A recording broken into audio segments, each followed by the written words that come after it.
여러분 안녕하세요. 안녕하세요.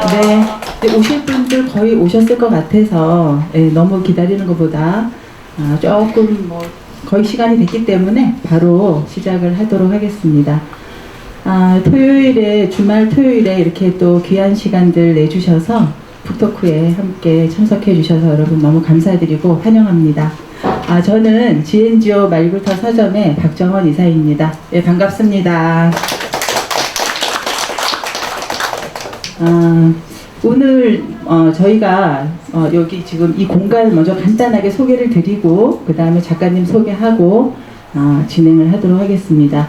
저희 지금 여러분이 앉아 계신 이 공간은 북웨이브 라운지라는 저희가 2023년도 5월에 큐레이션 공간으로 조성이 된 공간입니다. 그래서 조성은 북 큐레이터하고 함께 작업을 해서 다른 일반 서가하고는 조금 다르게 색다르게 책이 이제 큐레이션이 돼 있고요. 여러분이 지금 보시는 바와 같이요. 이렇게 돼 있고 저기 옆에 측면에는 또 강릉 지도를 또 개성 있게 만들어서 최근에 저 지도가 너무 좋다고 중앙동의 그 공무원이 또 소개시켜 달라 그래서 중앙동 지도도 이 지금 작업했던 작가가 만드는 그런 일도 있었습니다.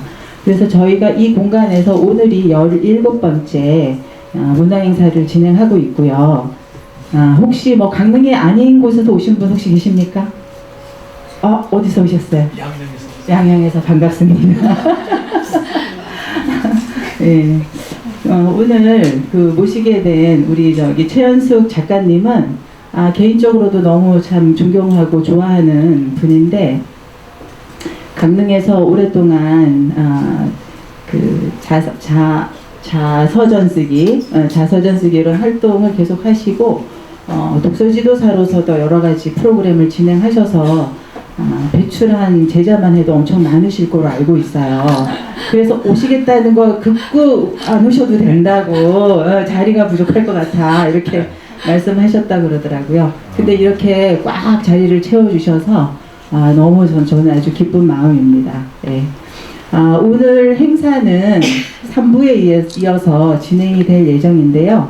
1부는 작가님의 책빨간 치즈와 강릉 음식 이야기 하고요. 그 다음 사람들과의 에피소드, 그 다음에 중간에 남건희 님께서 노래를 또 하나 불러주실 거예요. 엄마의 노래라는 노래를 하실 거고요. 그 다음 2부에는 참여자의 강릉 음식 경험 듣기를 진행하고 그 다음에 하모니카 연주를 이근영 선생님께서 해주실 겁니다. 신아리랑 아름다운 것들 내기의 잘 안 보이네. 내기의 추억 메들리 이렇게 이제 준비할 건데 또 이제 최연숙 작가님이 또 아마 안내를 해주실 것 같고요. 그 다음에 이제 마지막 3부에 질의응답하고 마무리하는 시간을 갖도록 하겠습니다. 이 행사는 한 1시간 30분에 걸쳐서 진행될 예정이고요. 강릉밥상이라는 사실 이 책이 나오기까지 에피소드를 듣게 되시겠지만 작가님이 여러분을 만나서 취재하고 그러면서 만들어진 그런 책자입니다. 저는 최연숙 작가님을 뵐 때마다 뭔가를 해서 꼭 결과물을 만들어내시더라고요. 뭐를 하시면 꼭 책자로 나옵니다. 아주 놀라운 그 재주라고 생각이 들고요. 아주 부러운 부분입니다. 그리고 오늘 이 강릉에 대한 아카이빙의 너무 나는 너무 촬영하고 싶다. 이래서 권상동 그 태백 전 도시재생센터장님께서 꼭 촬영하고 싶다 해서 지금 와서 이제 촬영을 하고 계시고요. 저희로서 상당히 이제 의미 있는 일인 것 같습니다. 그럼 우리 작가님을 모시기 전에 간단하게 작가님 소개를 좀 해드릴게요. 최연숙 작가님은 산과 바다와 호수를 품은 강릉에서 나고 자랐다. 세상 물정에 어두워 한 발짝씩 뒤떨어진 삶을 살고 있지만 주변의 작은 존재들이 품은 온기에 감동하는 다정한 사람이고 싶다. 사람들과 음식을 나누며 흘려보낸 순간과 이야기를 붙잡는 시간이 설렌다. 도서관과 복지관에서 자서전 쓰기 강의를 하고 있다. 어설프지만 짬짬이 색연필로 뭔가를 그리는 시간이 행복하다. 앞으로는 추억과 정서, 기억을 다루는 회상 미술놀이에 마음을 쏟으려 한다. 지은 책으로는 수필집, 모두가 꽃이다, 다큐동화, 유교를 아니 얘들아, 10대를 위한 여행 에세이, 느려도 괜찮아 남미잖아, 달라도 괜찮아 인도잖아와 도란도란 강릉 이야기, 도란도란 강릉 컬러링북 등이 있습니다. 작가님이 소개한 걸 제가 그냥 읽어드렸고요. 이 강릉 밥상에 대해서 간단하게만 말씀드리고 저희가 큰 박수로 작가님을 모시도록 하겠습니다. 이 책은 강릉의 터를 잡고 오랫동안 살아온 사람들이 묻히고 담그고 끓이고 삶아서 먹던 조리법을 있는 그대로 풀고 강릉에서 나고 자란 작가가 들은 대로 적고 색연필로 그렸다. 여전히 강릉의 맛을 기억하는 사람들이 산과 들과 바다에서 얻은 신선한 산물들로 밥상을 차려 예쁜 자식과 정다운 이웃을 대접했던 바로 그 달달한 음식 이야기, 구구절절 쓰디쓴 인생 이야기를 함께 읽는다. 이 책은 그렇게 만들어졌고요. 여러분 그러면 최현숙 작가님을 모시고 강릉 밥상에 대해서 얘기를 들어보도록 하겠습니다. 네. 감사합니다. 이 토요일날 오후에 한국같은 시간을 쪼개서 여기 이곳에 오셔서 정말로 감사드립니다. 사실 오늘 이렇게 날을 정하고 홍보 기간은 2주 정도밖에 안 됐는데 한 10명 정도 오시면 많이 오실 것 같아가지고 혹시나 자리가 빌까봐 제가 저희 동생들한테는 2명한테는 강릉에 사는 동생한테는 전화했습니다. 너희들이 좀 꼭 와줘야 된다. 네, 어쨌든 이렇게 제가 여기가 너무 많이 넘치지도 않고 알맞게 이 자리를 채우는 분들이 와서 저를 만났으면 좋겠다 생각했는데 그 소원이 이루어졌어요. 너무 감사합니다. 여러분들 지금 앞에 강릉밥상이라는 책을 보고 계시는데요. 제가 이 강릉밥상이라는 이 책을 기획하게 된 이유는 저는 강릉에서 태어나고 자라서 지금까지 쭉 살고 있어서 뭐 감자옹심이를 먹고 뭐 그냥 누르대를 먹고 너무 익숙해요. 근데 어느 날 이렇게 외지에서 오신 분들하고 이야기를 나누다 보니까 그게 너무 이상하다는 거예요. 낯설다는 거예요. 나는 익숙한데 이게 뭐지? 이렇게 생각하니까 다른 지역에서는 안 먹고 우리 지역 사람들이 먹는 음식들이 있고 그 먹는 음식 가운데는 이 환경에 적응하기 위해서 굉장히 창의적으로 만들어진 그런 음식들도 있었어요. 그래서 이런 이야기를 좀 써봐야 되겠다. 그러면 될 수 있으면 뭐 유명한 요리사나 이런 뭐 명인 이런 분들 아니라 지역 사람들이 어떻게 먹어왔고 어떻게 그 식재료를 사용했는지 그 좀 이야기를 들어봐야 되겠다. 그래서 제가 찾아 나섰습니다.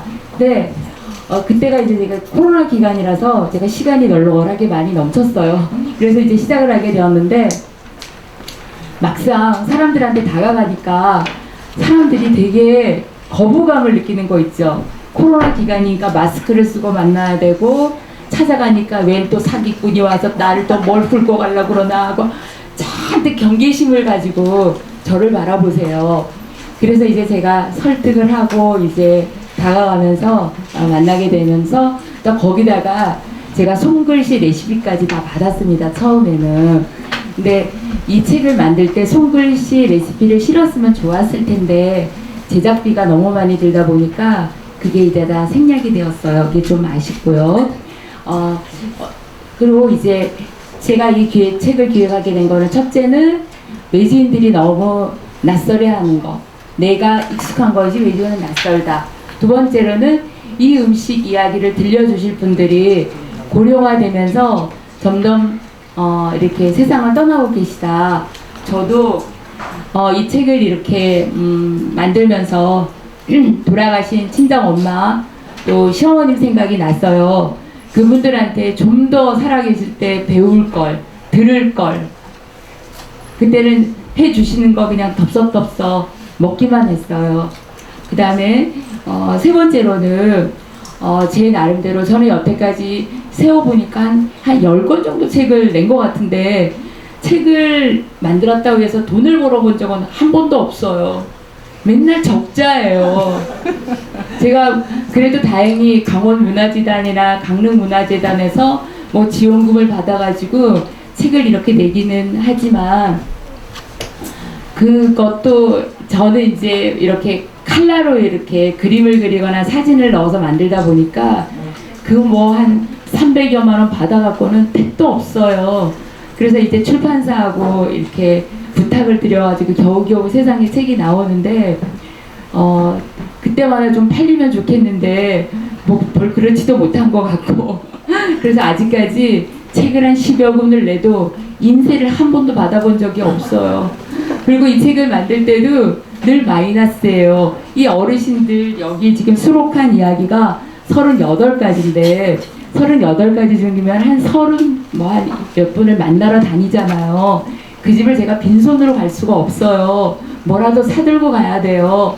더운 여름에는 이분들이 나이 많으신 분들은 무거운 수박을 들고 먹고 싶은데 수박이 제일 무거우니까 그래서 제가 무거운 그 돌덩이 같은 수박을 들고 찾아가서 이야기를 들려달라고 그랬거든요. 그래서 저는 어쩌다 보니까 이렇게 글을 쓰게 돼가지고 그냥 누가 알아주든 알아주지 않든 그냥 나는 기록을 해야 되겠다. 이 세 가지가 저의 마음을 움직여서 강릉밥상이 나왔습니다. 자, 강릉밥상을 이렇게 제가 제목을 거창하게 달아가지고 너무 죄송해요. 여기 뒤에 이렇게 여러 선생님들, 나이 드신 선생님들 오셨는데 가소로울 거예요. 저것이 번데기 앞에서 주름을 잡지 뭔 강릉밥상이라고. 그렇지만 제가 어쨌든 저작권이랄까 이렇게 이렇게 이름을 선점을 했습니다. 제가 일단은 강릉밥상이라고. 그래서 이 강릉밥상에는 강릉의 태양과 그 다음에 어떤 땅의 기운과 바람과 바다의 물 냄새 이런 모든 것들이 여기에 들어있다고 보시면 됩니다.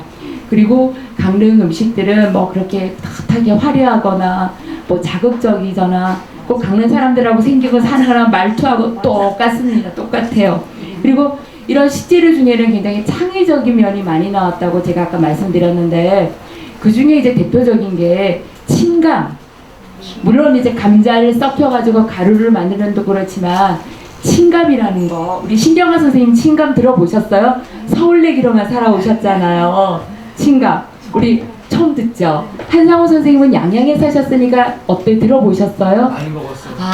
우리 옛날에 감나무가 양양까지가 이렇게 경계선이었어요. 자, 우리가 지금은 뭐 단감이라고 하는 달콤한 그런 이제 맛있는 아삭아삭한 단감을 먹고 있지만 잘 먹고 있지만 저는 80년대 한 중반 전까지는 단감을 못 먹어봤어요. 80년대 중반 지나니까 이제 단감이 나오기 시작을 남쪽에서 올라와서 뭐 진영 단감 이렇게 나오지 그 전까지만 해도 강릉 사람들은 신감이라는 걸 먹었어요. 우리 서울에서 계셨던 신경아 선생님 신감이라 그러니까 감에다가 침을 찌르나 이러고 계실 텐데 그거 아니고 이게 덜 익은 생감을 따요. 생감을 따게 되면 그거를 항아리 단지에다가 그 감을 넣어요. 그리고 따끈한 물을 거기다가 부어요. 그리고 이렇게 뚜껑을 덮은데 막 담요 같은 것도 막 갖다 덮어요. 근데 이 물이 짤짤 끓는 뜨거운 물이면 감이 다 익어요. 안 돼요. 차가운 물 안 돼요. 그 적당히 따끈한 그 농도가 있어요. 오랜 경험에서 나오는 그 농도가 있어요. 우리 어머니들, 할머니들 그걸 잘 맞추셨어요. 그래서 그렇게 하룻밤을 재우는데 그것도 밤에 몇 번 일어나서 뒤적뒤적해서 이렇게 위로 섞어줘야 돼요. 그렇게 해서 다음 날이 되면 마법이 일어나요.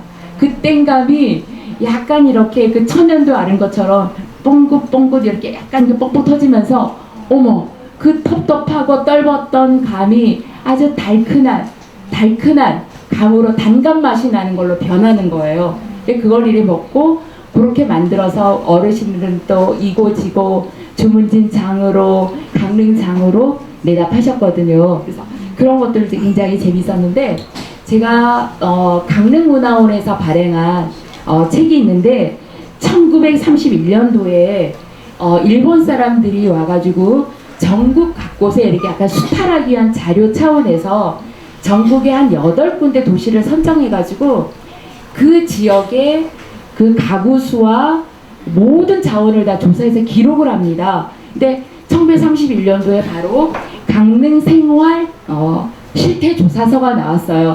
일본어로 되어 있었던 건데 이거를 강릉문화원에서 이제 우리 한국말로, 우리 국어로, 한국어로 번역을 이제 한 거를 거기 찾아보니까 이런 게 있었어요. 일본 사람들이 조사해 본 결과 강릉이라고 하는 도시가 감이 자라기에 토양이라든가 이 풍토가 적당하다.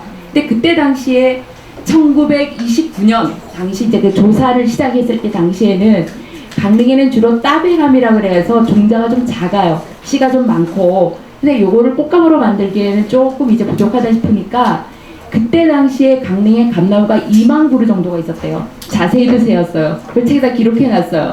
근데 일본 사람들이 5년 이내에 2만 그루를 4배인가 이렇게 늘려가지고 만들겠다 해가지고 그 후에 나온 책이 이제 실태조사예요.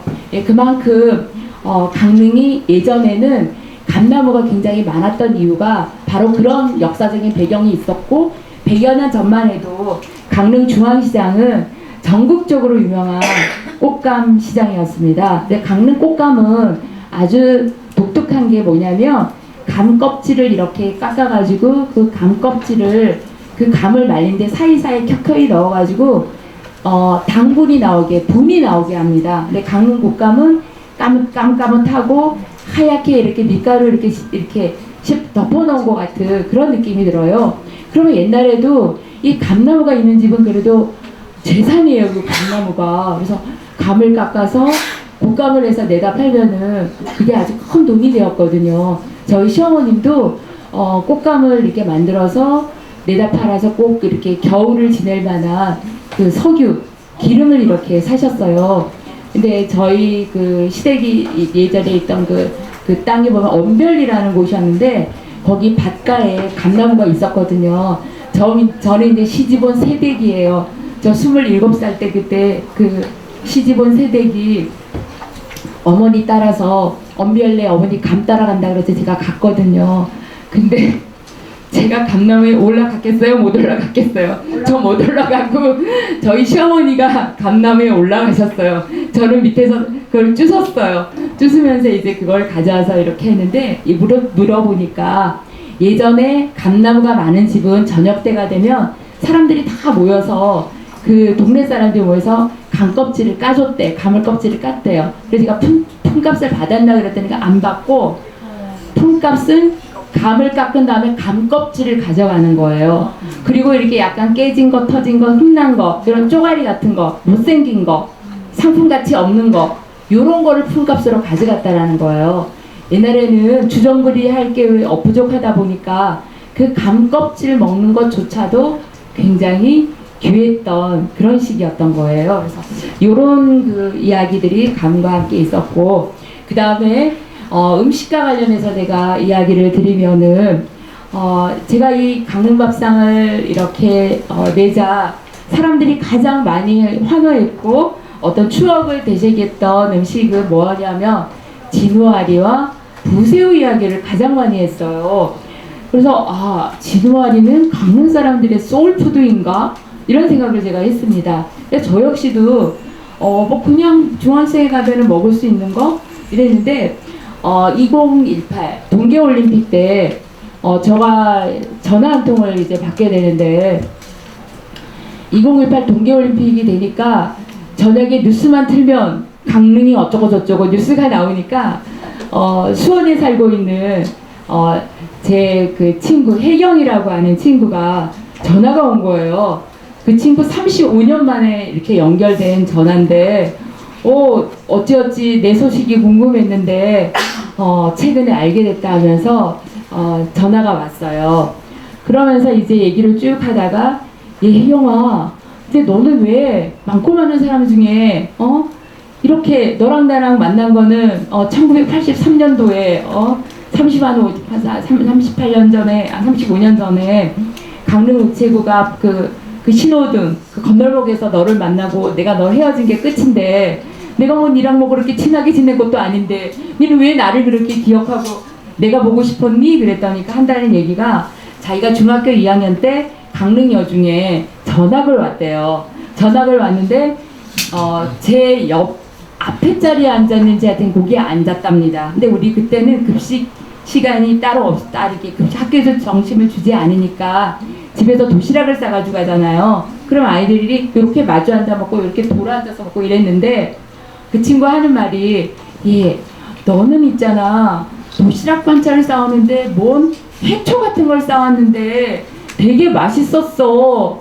그래서 내가 수원에서 사는데 시장에 가서 그 이상한 해초를 사려고 들으니까 그 해초 이름도 몰라 성도 몰라 파는 것도 없어. 그래서 참 그게 나는 그 맛을 잊을 수가 없어. 그러면서 너가 미역 무침하고 무슨 생채 무침하고 그런 것도 싸가지고 왔는데 그게 참 맛있었다 이러는 거야. 그래서 도대체 그 이상한 해초란 무엇인가 생각해 보니까 딱 뭐죠? 진우아리구나. 그래서 이제 그 친구 이야기를 듣고 야, 너무 보고 싶은 거예요. 그래서 마침 교동의 뭐 벨라드로체 예식장에 결혼식이 있다 그래가지고 온대요. 그래서 제가 혜경이 친구와 저에게 이야기해주고 혜경이 친구를 통해서 저는 또 그 진우아리 반찬을 해주셨던 돌아가신 저희 친정엄마를 생각하면서 수필 한 편을 썼습니다. 그리고 그 지금은 거기가 이제 이름이 바뀌었네, 예술 꿈돌토로 바뀌었는데, 거기 자즈박물관 옛날 경포, 초등학교 있는 거기에 아주 계집보다 한 5배나 큰 나무로 만든 작은 도서관 이런 건물이 하나 있었어요. 나무로 만든 집이 있어요. 거기 의자가 2개 나란히 있는 아주 작은 공간인데, 제가 혜경이를 거기서 35년 만에 뭐 별다방도 아니고 뭐 카페도 아니고 거기서 만나자 그랬어요. 그래서 거기 마주 앉아서 그 계집 같은 그 나무집 안에 들어 앉아서 제가 그 친구 혜경이 친구에게 그 진우아리를 제목으로 쓴 수필 한 편을 읽어줬어요. 읽어주고 그 글을 혜경이한테 선물로 줬어요. 그 친구 너무 감동받더라고요. 그래서 어쨌든 저는 그 친구랑 그 이후에 이제 계속 만남을 이렇게 갖고 있는데 어떤 경우에는 몸이 아파서 이렇게 입맛이 없을 때 그런 엄마가 해주시던 그 음식 진우아리 먹으면 정신이 번쩍 날 것 같은 그런 마음도 있습니다. 그 다음에 또 2번째 또 음식은 부새우예요. 부새우. 부새우는 몸 길이가 한 5mm 정도 되는데 세상에서 가장 작은 새우라고 할 수 있죠. 그죠? 근데 강릉 사람들은 이 부새우를 뭐라고 부르냐면 곤쟁이라고도 불러요. 혹시 책을 갖고 계시는 분은 책을 한번 펴주시면 나오는데요. 여기가 곤쟁이가 51쪽 밑에 하단에 나오는데요. 자, 강릉 사람들이 뭔가 이렇게 화가 나서 기치거나 말을 잘 하지 않거나 이렇게 화해하지 않고 뾰루퉁해 있는 사람을 보고 마음이 비좁아지어 있는 사람 보고 곤제이를 불렀어요. 예를 들어서 제가 한번 읽어볼게요. 순덕이 별명이 곤제이지 않나. 뭐이 우째다 한번 삐지면 맨날 며칠을 지내도 먼저 말을 하는 법이 없사. 새조름해서 뭐 사람이 곁에 있어도 뭐 쳐다보지도 안 해. 자, 이렇게 이제 얘기를 했어요. 이게 무슨 말인지 모르실 것 같아서 제가 다시 번역을 해드리면 이렇습니다. 순덕이 별명이 곤쟁이잖아. 어쩌다 한번 토라지면 며칠이 지나도록 말을 하지 않아. 새처럼 해가지고 사람이 곁에 있어도 쳐다보지 않아. 이런 뜻입니다. 자, 그만큼 부새우는 강릉 사람들 곁에 있었다는 얘기인데 부새우를 직접 이렇게 채취하셨던 분의 이야기를 제가 들었습니다. 이분은 1933년생이고 올해 91세 되신 분이신데 이분의 이야기를 들으면 우리 지역의 생활사, 문화사를 한 번에 알 수가 있게 되고 또 이분의 인생사리를 이렇게 들어보게 되면 또 감동이에요. 근데 이분은 성함이 김옥자 어르신인데요. 9살에 아버지가 돌아가셨어요. 그래서 가족의 생계를 책임지시는 분은 어머니밖에 안 계시는데 위로 오빠가 있고 여동생이 있는데 오빠는 남자니까 학교 보내고 여동생은 형편이 좀 나아서 학교 보내고 이 중간에 끼인 이 어머니만 학교를 가지 못하고 집에서 축구하고 농사만 지었어요. 그러다가 23살에 한 살 아래인 이제 그 남편을 중매로 이제 소개받아가지고 결혼을 했는데, 그때 남자분들은 직업이 많이 없는 경우가 많아요. 그 시대에는 전쟁 직후라 가지고 경제가 어려워서 그랬는지, 역시 이제 이분과 중매로 결혼하게 될 그 남편분도 군대에 계셨는데 결혼 날을 잡아놓으니까 이제 오라 그래가지고 결혼을 이제 하고, 그 다음에 이제 결혼식 치르고 다시 군대로 가는 거예요. 이분이 결혼식을 언제 했냐면 1월 7일 날 했대요. 1월 7일 날. 그런데 1월 7일 날 결혼식을 하고 시어머니 혼자 계시는 시댁에를 가는 거예요.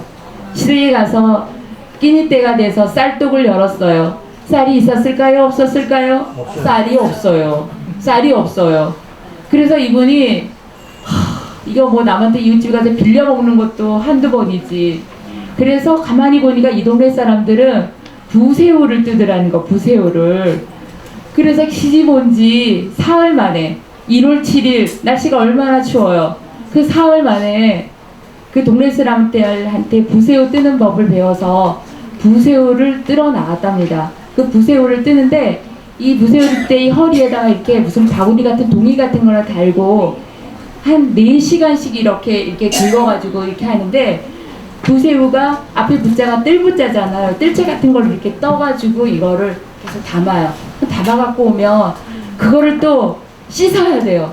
씻어서 건무대기 같은 티끌을 안 보일 때까지 그거를 다 골라내야 되는 거예요. 그리고 뚜루룩 해서 그럼 이제 저녁에 또 그거를 이렇게 뭐 냄비 이렇게 뭐 드럼 이렇게 뭐 양동이 같은 데다 넣고 부새우 넣고 뭐 소금 간도 좀 하고 파 송송 썰어 넣고 이렇게 한 다음에 그거를 그 넣은 다음에 단지에다 넣고 하룻밤을 삭혀요. 삭히면 그 다음날 몇 시에 일어나냐? 새벽 4시에 일어납니다. 4시에 일어나서 거기에다가 지난번에 넣었던 거를 그 삭힌 거에다가 새벽에 팔팔 이제 끓여요. 끓이면 이제 이거를 거기다 이제 뭐 홍고추 같은 거 이런 것도 이제 약간 양념으로 좀 넣고, 그리고 새벽 4시에 일어나서 그걸 끓인 다음에 새벽 6시에는 그 시대에는 플라스틱 그릇이 없어요. 흙으로 빚은 옹기로 만든 단지 있잖아요. 거기다 이 또발이 이렇게 해가지고 그 무거운 단지를 부새우 단지를 헤이고 시장에 팔러 새벽 6시에 나간대요. 왜냐하면 사람들이 아침을 7시부터 먹잖아요. 아침 식사 전에 그걸 팔아야 되기 때문에 나간대요. 그래서 아침에 가서 팔고, 그 다음에 이제 다 못 판 거는 강릉 시내에 언별리, 모전, 강동, 저기 송강 있는데 뭐 삼산 이런 데로 팔러 다니신대요. 근데 그렇게 팔러 가면 농촌에는 현금이 없잖아요. 부새우 한 사발 주고 돈을 받아와야지. 이게 안 무겁지. 그런데 거기서 돈 대신에 뭐를 주냐? 콩을 한 점 줘, 쌀 한 대 줘, 좁쌀 한 대 가지고 더 무거워져가지고 골이 빠져요. 이거 들고 다시 오자면. 이렇게 해서 오셨고, 삼산이나 뭐 이런데 그 아주 외다른 곳에 가자면 버스도 잘 없고, 그래서 걸어가다가 또 가는 차를 세워서 타기도 하고, 때로는 점심을 못 먹기도 하고 얻어먹기도 하고 이런 이제 세월을 보내셨는데, 이렇게 해서 부새우를 잡아서 한 해에 벌어들이는 돈이 송아지 한 마리 값이 돼요. 네. 그래서 한 푼 없는 집에 시집 와가지고 부새우 뜨기를 한 15년, 16년 정도를 했는데, 어쨌든 부새우 뜨기를 해서 이 땅이 없는 집에 땅을 산 거예요. 논을 8마지기를 사가지고 쌀이 이제 그 뭐라 그러나 소작을 이렇게 지켜가지고 쌀이 오니까 자다가 일어나가지고 그 쌀을 만져봤대요. 꿈인가 생신가 이렇게 이분이. 그래서 어쨌든 이분께서는 이렇게 부새우를 잡아서 아이들한테 용돈도 줄 수 있고 공부도 시키고 하는 그런 일을 이렇게 오랫동안 하셨다 그러는데, 1960년대만 해도 강릉 경포호가 수심이 낮았어요. 이분한테 얘기 들어보면 거기를 걸어 다녀도 평평했대요, 바닥이. 그리고 이 수심이 허리깨 않았어요. 그런데 70년대 이렇게 80년대 들어오면서 강릉시에서 거기를 준설 작업을 하는 거예요. 그래서 거기는 바닥에 흙을 퍼서 지금 거기 그 무슨 그 진안상가 이렇게 우리 강릉의 호수의 랜드마크가 된 그 호텔 있잖아요. 이렇게 스카이데이 호텔 그 옆에 있는 진안상가 그쪽에다 흙을 쌓았답니다. 그래서 그 상가를 짓기 위한 어떤 기본이 되는 토대에 땅이 거기가 형성이 될 때 그걸 준설을 해가지고 그러다 보니까 사람들이 부새우를 잡으러 들어갔는데 밑에를 모르잖아요. 예, 빠져서 자기 가다 갑자기 깊어지니까 빠져 죽는 거예요. 죽는 사람이 많으니까 강릉시에서 부새우 잡기를 금지했고 또 여기가 도립공원 지역이다 보니까 도립공원 지역에서는 함부로 동식물을 채취해서는 안 돼요. 그래서 못하게 또 이렇게 막았어요. 그래서 지금은 부새우를 이렇게 우리가 여기 강릉에서는 합법적으로는 잡지 못하게 되어 있어요. 그럼에도 불구하고 중앙시장 입구에 가면 2명의 아주머니가 5월 말에서부터 8월 말까지 아주 떳떳하게 지금 부새우를 팔고 계시는데 어디서 이렇게 이거를 재료를 갖고 오나 이러면 그건 특급 비밀이에요. 말 안 하세요. 말 안 하시고 두 분이 사이가 별로 안 좋아요. 가서 살 때는 눈치껏 사야 돼요. 컨디션을 봐서. 그래서 저도 이분한테 이 부새우 어떤 레시피를 이야기를 들어야 되겠는데 늘 가면 바쁘니까 언제쯤 가야 될까 나를 보고 있는데 어느 날 여름 장마철에 비가 쏟아지는 거예요. 비 오는 날 오전 아침 한 10시쯤에 손님 없으니까 제가 그때 갔습니다. 그때 가가지고 이야기를 하고 이 부새우를 어떻게 만드시는지 이것저것 이제 제가 여쭤보니까 이제 이야기를 해주시는데 그분 같은 경우에는 결혼해가지고 아기 낳고 28살 때부터 그 시장에 나왔대요. 그 명당 자리를 차지하고 절대로 비킬 수가 없어요. 그분 자식들도 아주 그 뭐 공무원이고 잘 돼서 돈도 잘 벌어요. 근데 아주 드세게 그 자리를 점령하고 아주 뭐라 그럴까 해마다 철저히 다른 품목들을 팔고 계시는데 부새우도 팔고 계시는데 제가 물어봤더니 올해는 모든 게 다 올랐는데 부새우 원재료 값도 뭐 키로당 뭐 얼마 해가 들어오는데 작년보다 50만 원씩 더 줘야 된대요. 그러다 보니까 예전에 부새우는 이게 한 양품 풀면은 제법 뻘쭉했어요. 근데 요새는 이렇게 사면은 물을 많이 퍼가지고 좀 멀게졌어요. 그래도 부새우가 있어서 맛을 볼 수 있어서 참 다행이다라는 생각이 듭니다. 그리고 또 이제 제가 사천진리 이 마을 이제 골목길을 이렇게 다니다가 이렇게 보니까 할머니들이 진짜 나이 많은 할머니들이 셋이 쫄쫄이 앉아가지고 오손도손 이야기를 나누고 있으니까 또 낯선 이방인이 들어오니까 또 저를 이렇게 막 째려보듯이 싹 보면서 뭐 왜 왔나 이렇게 하시더라고요. 그래서 제가 혹시 여기에 째복이라고 하는 조개에 대해서 알고 계시는 분 이야기를 들으러 왔다 그러니까 저 집에 가보래요. 저 선장집에. 근데 거기를 갔더니까 그 선장님께서 이제 그 그물을 손질하고 계셨는데 이분이 1938년생이세요. 근데 이분한테 이제 얘기 드리니까 이분은 배를 타셨기 때문에 명태 잡던 이야기, 뭐 양미리 잡던 이야기 다 이렇게 해주시는데 그 할머니께서는 그 째복을 이제 잡아서 째복이라는 조개를 아시나요? 아시나요? 모르시는 분 한번 손 들어보세요. 째복. 예, 세 분들. 예. 째복은 우리 이 강릉을 중심으로 양양도 나죠. 째복이. 그 동해안 바닷가 쪽으로 나는 민들조개, 비단조개라고 하는 조개인데 서해안에 바지락이 있으면 동해안에는 이 째복이 있습니다. 근데 이 째복은 우리 강릉에서는 그냥 째복이라고 하는데 양양에서는 뭐라 그래요, 선생님? 양양은 또 째복인가요? 예. 이거를 뭐 학명으로 뭐 민들조개라고 한다던가 뭐 비단조개라 이렇게 얘기를 하는데 이 조개는 같은 문양이 하나도 없어요. 문양이 다 달라요. 그리고 이 조개를 이렇게 해감시켜서 모래를 토하게 한 다음에 끓이면은 사골국물처럼 우윳빛깔 뽀얗습니다. 예, 뽀얗습니다. 예. 그래서 예전에는 저도 결혼해가지고 80년대 이제 아이들 데리고 남편하고 바닷가에 가면 뭐 남편은 들어가면은 바게트로 한양동이씩 째복을 잡아갖고 와요. 뭐 옥계 바닷가 뭐 온 사방에 가서 맛있게 먹었는데 요새는 그것도 귀해졌더라고요. 네, 귀해졌어요.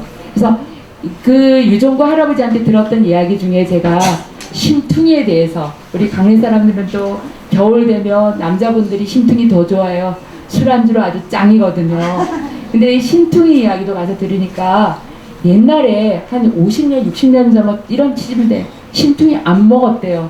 못생기고 희한하게 생겼다고 그랬는데, 이게 6.25 한국 전쟁이 나고 북쪽에서 그 함흥이나 이쪽에서 피난민들이 많이 와서 이 주문진 바닷가나 이 사천 쪽에 이제 많이 그 산발산이 가까우니까 많이 사셨나 봐요. 그래서 피난 온 이제 그런 피난민 어부들이 이 사천 그 진리 바닷가 쪽에 사시는데 이제 심퉁이를 잡았어요. 그래서 맛있으니까 바다에 지금도 나가려면은 해양 경비대인가 뭐 이렇게 신고를 하고 나가야 되잖아요.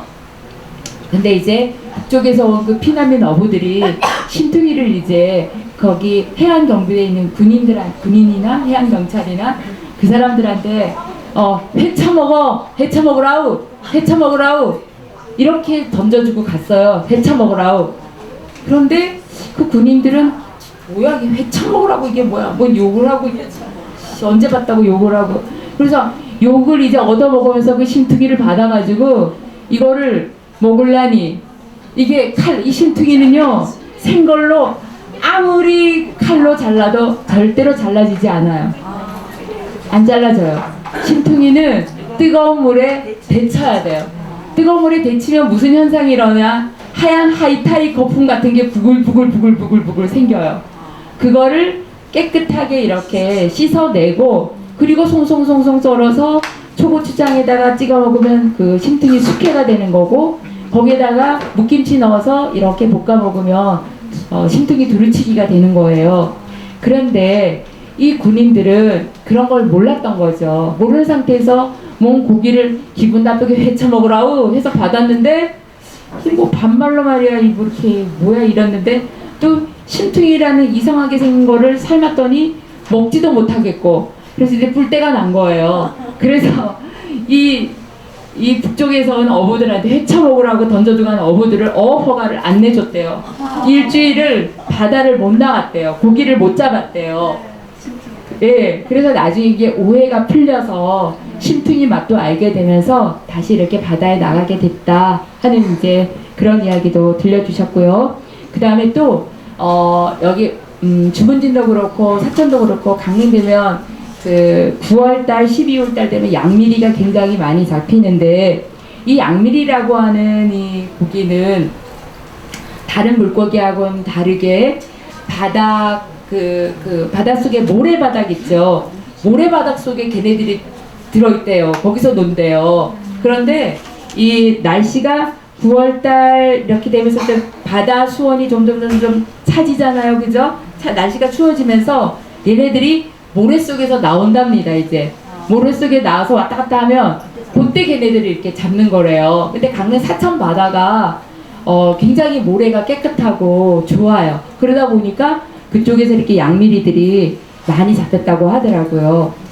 그리고 또 제가 다니면서 봤던 것 중에 그 사천의 모래가질 이야기를 들었거든요. 모래가질 들어보셨어요? 사천 모래가질 처음 듣는 분 손 들어보세요. 아, 그러시구나. 네. 지금 강릉은 여기 사천 지역이 뭐 갈골 마을이라 그래갖고 그 과즙이 전국적으로 유명한데, 이 사천면 원래는 거기가 사천면 노동 중리 이제 마을이고, 옛날에는 이 지역에 갈대가 굉장히 많았답니다. 그래서 이 동네를 갈골이라고 불렀어요. 그런데 일제강점기 때 이 갈골을 자기네들 식으로 뭔가 지명을 바꾸다 보니까 노동 중리가 되었어요. 원래는 그 동네가 갈골이랍니다. 근데 지금 우리가 명절이 되면 맛있게 먹고 있는 이 과즙이 상업적으로 널리 이렇게 판매가 되기 시작한 것은 제가 보니까 한 1900년대, 한 1920년대랄까 곧 30대 초였던 것 같아요. 왜냐하면 그때 당시 강릉시 청량동, 그러니까 강릉 공군 비행장 있는 그 동네가 청량동이거든요. 그 청량동에서 저기 사천 그 갈골 마을로 시집을 온 그 갈골 마을 칠시집에 시집을 온 이원섭이라고 하는 색시가 있었어요. 근데 이 원섭이라는 색시가 성냥동에 살 때부터 어렸을 때부터 보고 배우고 했던 그런 것들 때문에 음식을 굉장히 잘 만들었나 봐요. 그런데 이분이 어떻게 남편이 일찍 돌아가셨는지, 그리고 아들이 공부를 잘해서 서울에서 유학을 하는데 유학비가 필요한 거예요. 그래서 예전에 먹던 대로 바지를 만들어서 팔기 시작했어요. 그거를 사천 장날에 팔고 주문진 장날에 내다 팔고, 그러니까 소문이 난 거예요. 그러다 보니까 뭐 잔치가 있거나 무슨 일이 있을 때마다 미리미리 맞추는 거죠. 그러다 보니까 이 집의 레시피를 동네의 다른 집에서도 가르쳐 달라고 그러거나 또는 자기네들 내림이 있으니까 만들기 시작했겠죠. 그러면서 이제 쭉 이제 이어져 내려오는데, 지금은 그 갈골 한과를 단 한 사람밖에 쓰지 못해요. 네, 최봉석이라는 분밖에 쓰지 못해요. 왜냐? 이원섭이라고 하는 할머니가 계신 집이 종갓집 종손집이에요. 저기 종손집인데, 그 집의 종손의 조카였는데, 그분이 좀 형편이 어려우니 자또 어떻게 돼가지고 같이 뭐 과줄도 만들고 하는 거 도와주고 이랬는데, 이분이 뭐 이장일도 하시고 뭔 일을 하다 보니까 이분이 이제 이 과질의 상업성을 이제 보시게 된 것 같아요. 그래서 이분이 갈골 한가라고 하는 상표 등록을 했어요. 그래서 그리고 또 이제 그분이 강원도 그 무형문화재 23호 이렇게 갈골 과질로 이렇게 기등 보유자로 되셨어요. 그래서 어쨌든 과질의 기술을 보급하기 위해서 애를 쓰고 계시는데, 제가 처음에는 길을 나설 때는 이 원조 할머니 그 과질집을 찾아 나서는 게 저의 목적이었어요. 근데 가다가 보니까 이 집을 못 찾고 그 옆에 풍년한가라고 하는 집에를 들어가게 됐어요. 근데 거기 보니까 젊은 이제 세대기 그 가을 추석을 앞두고 막 열심히 이제 과질 준비를 하고 있더라고요. 그래서 제가 가서 들어서니까 저를 너무 귀찮아하는 거예요. 그래서 저는 젊은 사람이니까 제 취지를 알아들을 거라고 생각했어요. 근데 저를 너무 아주 무시하고 아주 너무 이렇게 저게 뭐라 그럴까 제대로 듣지 않는 거예요. 그래서 뭐라 그냥 이러는 거예요. 그러면 제가 그거를 써주면 저한테 무슨 이득이 있는데요? 뭘 해줄 건데요? 이러는 거예요. 그래서 제가 또 제가 여기 쌀빵을 이렇게 한 상자 이렇게 한 케이스 가지고 왔는데요. 여기 애들도 있으니까 이거 이렇게 써주시면 제가 이거를 선물로 주고 가려고 그래요. 그랬더니까 마지못해서 막 귀걸게 써주는데 제가 그거 못 쓰겠더라. 써먹을 수가 없더라고요.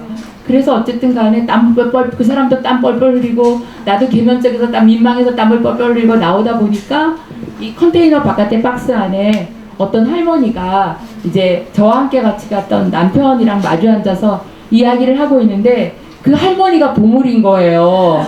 그 할머니가 원래 풍년한가를 했는데 이 젊은 세대한테 판 거지, 이제 이렇게 그거를 임대식으로 준 거예요. 그러니까 그 세댁은 돈 벌기가 바쁜 거야.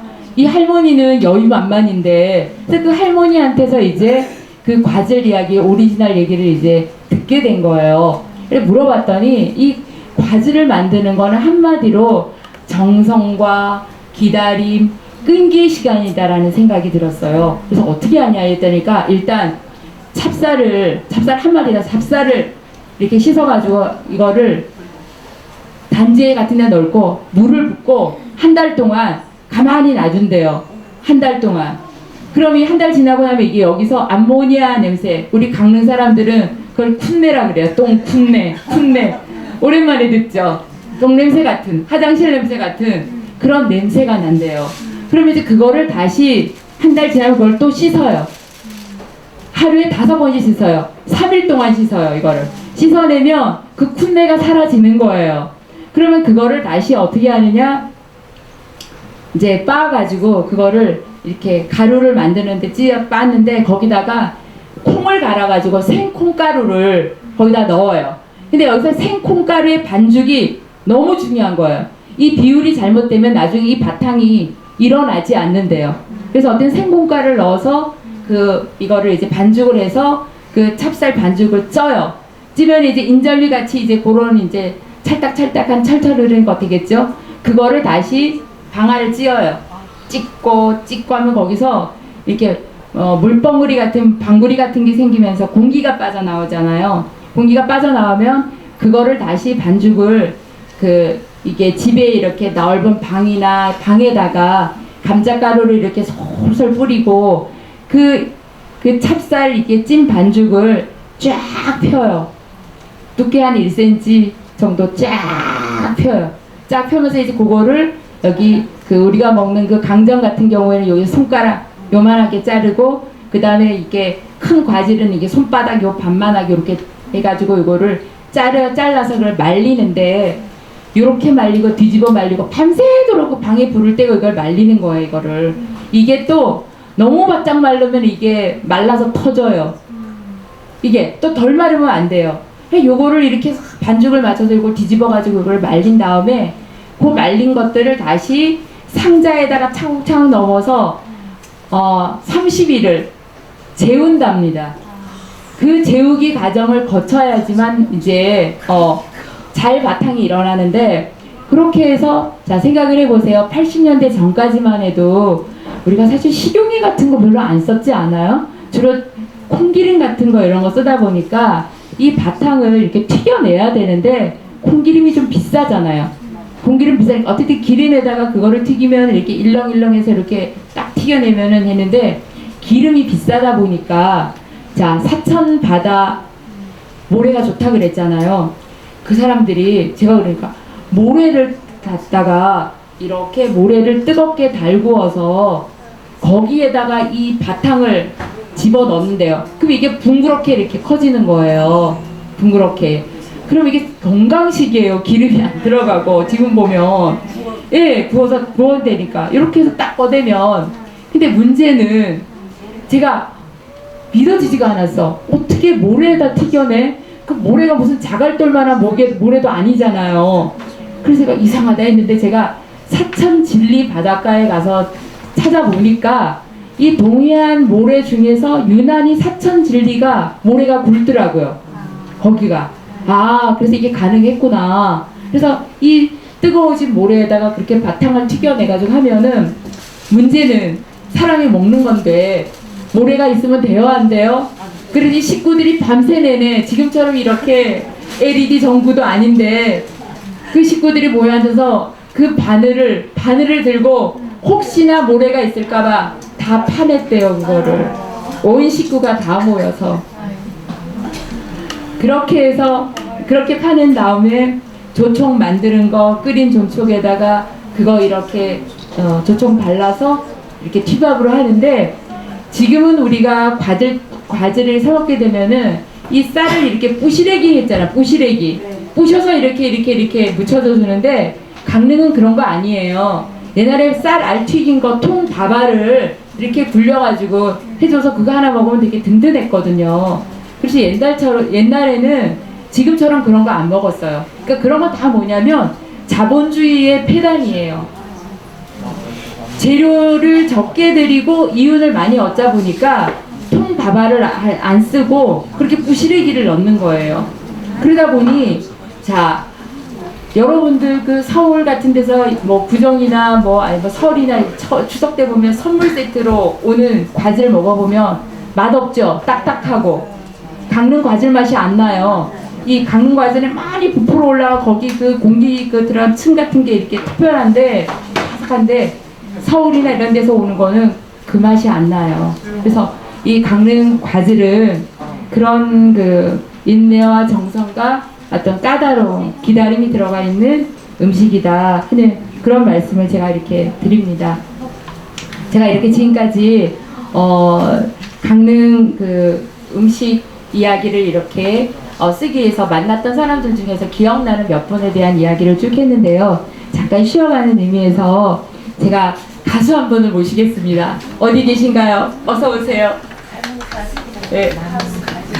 남건희 선생님이신데요. 어서 오세요. 절대 얘기하지 말라 그랬는데 보건교사로 보건교사로 오랫동안 30년은 넘게 근무하시다가 퇴직하셨는데요. 제가 부새우 이야기를 하면서 김옥자 어르신 이야기 말씀드렸죠.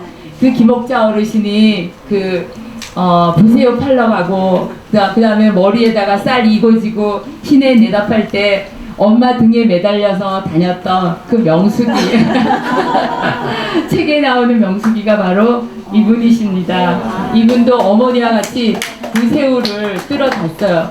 그 얘기도 좀 나중에 들어보도록 하겠습니다. 예. 하고 하면 안 돼요? 하고 하세요. 네. 얘기를 밖에서 듣는데 너무 얘기를 재밌게 합니다. 근데 다 우리 엄마 얘기더라고요. 엄마가 고생을 많이 하셨고, 저도 그 부새우 뚫려면 파트너가 있어야 돼요. 반도를 끌고 이렇게 물로 걸어 다니거든요. 엄마가 파트너가 없으니까 저를, 5학년, 6학년 된 저를, 요만한 저를 데리고 그 찬물에, 물이 그렇게 찬지 몰랐어요. 갔다 오는데 한 3번 갔을까? 그 다음에 깨가 나서 엄마 나 못 가요. 너무 추워, 너무 추워. 물이 너무 차요. 그 나오는 계절이 추운 계절이에요. 그래가지고 그런 경험도 있고,青감당군 얘기도 엄마 얘기고요. 여러 가지 얘기를 다 엄마한테서 감을 너무 많이 먹었는데 저희는 주위에 감나무가 많이 있었어요. 근데 감나무 온전한 홍시를 먹어본 적이 없습니다. 그 홍시가 다 예쁜 거는 다 팔라가시고 다 깨진 거, 터진 거 이런 거 그 감나무 이파리에다가 이렇게 얹어서 깨끗하게 먹음직스럽게 줍니다. 그럼 그걸 얻어 먹었지 제대로 된 상품 먹어본 적도 없고요. 그 어릴 때 학교 다닐 때 그 엄마가 그 연실을 이렇게 줄에서 이렇게 매달아 놓은 연실 있잖아요. 그걸 만들어 놓으셔서 팔러 가시는데 그게 다 그렇게 다 세워놓은지 몰랐어요. 학교 갔다 와서 너무 먹고 싶어가지고 딱 알맞게 입으면 너무 맛있어 보여요. 따 먹었습니다. 근데 엄마가 다 정리를 했으니 한 개가 모자란대요. 거짓말 할 수가 없어가지고 제가 먹었다 했는데 돼지게 혼났습니다. 그리고 안 따먹었고요. 제가 그래서 제 엄마 아버지가 제 이름을 감도둑이라고 불렀어요. 그 이후로 저 감도둑 온다. 시집가서도 제가 어쩌다 엄마한테 가면 감도둑 왔나 이러고, 아버지도 감도둑 왔나 하고 들어오시고, 그런 너무 재미있는 그 감에 대한 얘기가 있었는데, 얘기하시는데 밖에서 너무 잘 들었고 공감 가는 이야기였습니다. 노래는 제가 잘하지 못합니다. 사실은 시스템이 더 좋은, 더 잘할 수가 있을 것 같은데요. 아마 생음악 될 것 같아요. 네. 그냥 감안하시고 그냥 성우니까 들어주시기 바랍니다. 감사합니다.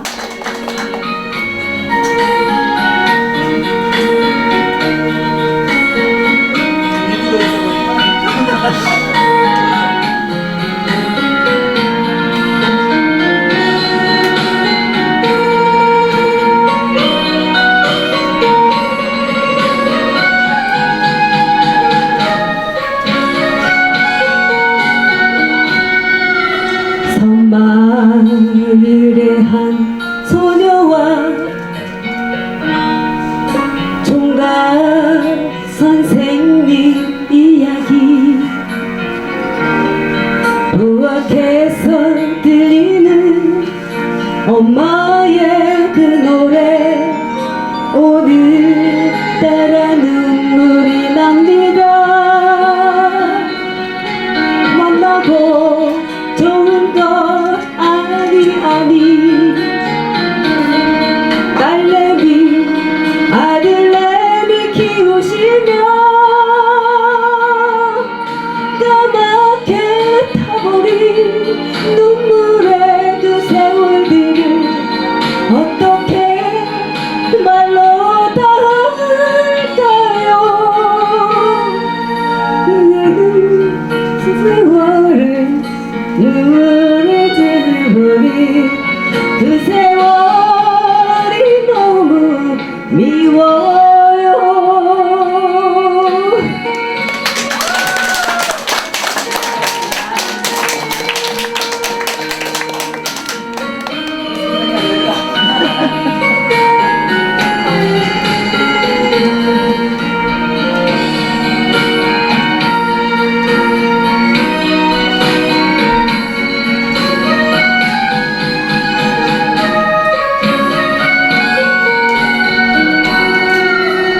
멀었던 작은 아이가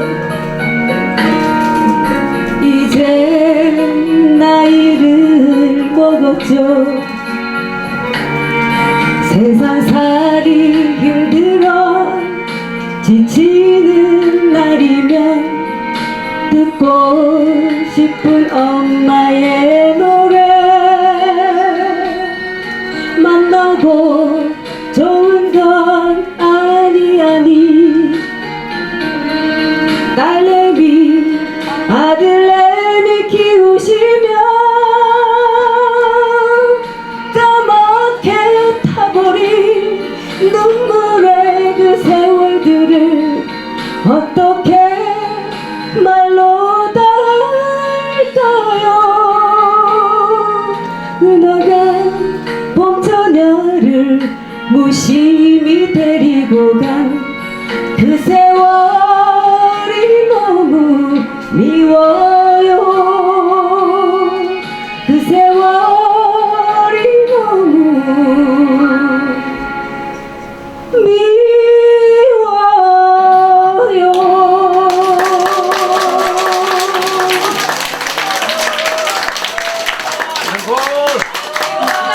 죄송해요. 가사 이거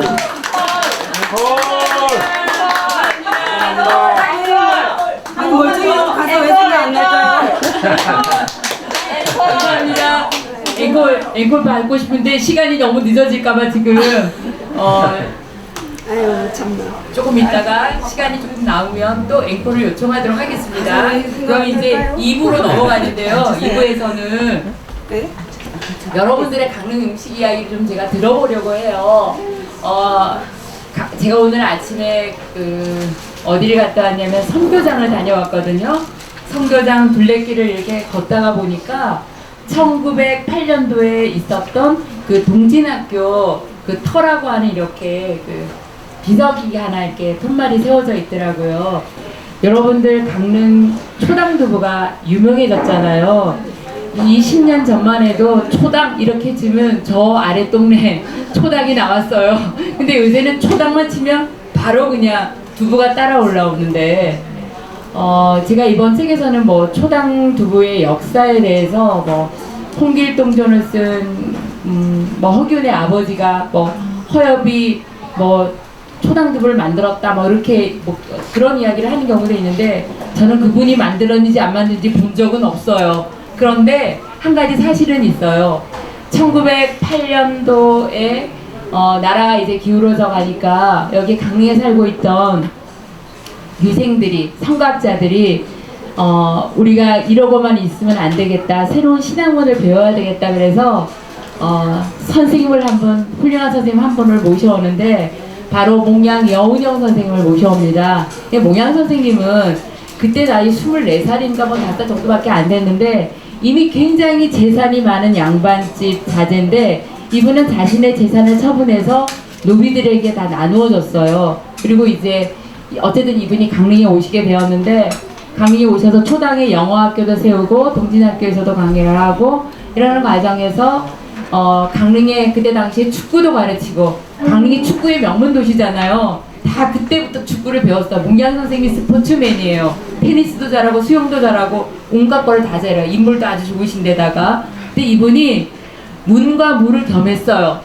역사며 세계 돌아가는 정세며 이런 것들을 강릉의 젊은이들한테 교육을 시켰어요. 교육시키다 보니까 이분이 한 1년 좀 넘게 이제 있다가 강릉을 이 학교를 문을 닫게 하니까 일제가 문을 닫게 하니까 강릉을 떠나시는데 강릉에 이분이 젊은이들한테 정신적인 이런 민족 사상을 남겨주고 떠나셨어요. 그러다 보니까 3.1운동이 일어났을 때 강릉에서 한 1000여 명 정도가 3.1운동에 참여를 하게 되는데 거기에 상당수가 여운영 선생님의 제자들이 주축이 된 사람들이 3.1운동에 참여합니다. 투옥도 되고 그리고 또 지나서 해방된 이후에는 새로운 나라를 어떻게 건설해 갈 것인가에 대해서 고민하면서 그때 당시 어떤 그 좌익이라고 했던 그런 사람들이 또 뭐가 이렇게 똑똑한 사람들 중에는 또 그런 쪽으로 생각을 펴는 사람들도 있었잖아요.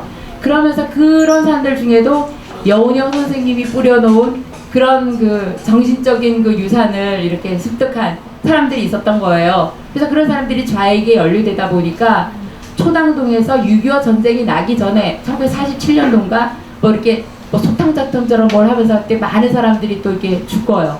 죽고 6.25가 나서 또 좌우익 갈등 학살당해서 죽고 또 끌려가고 이러다 보니까 어떤 일이 생겼냐면은 먹고 살 게 없으니 집에 남아있는 여자들, 남편을 기다리는 사람, 아들을 기다리는 사람, 어떤 할머니는 아들이 못 찾아올까봐 80년대, 90년대까지 집수리 안 하고 그대로 사셨던 할머니도 계세요. 초당에는.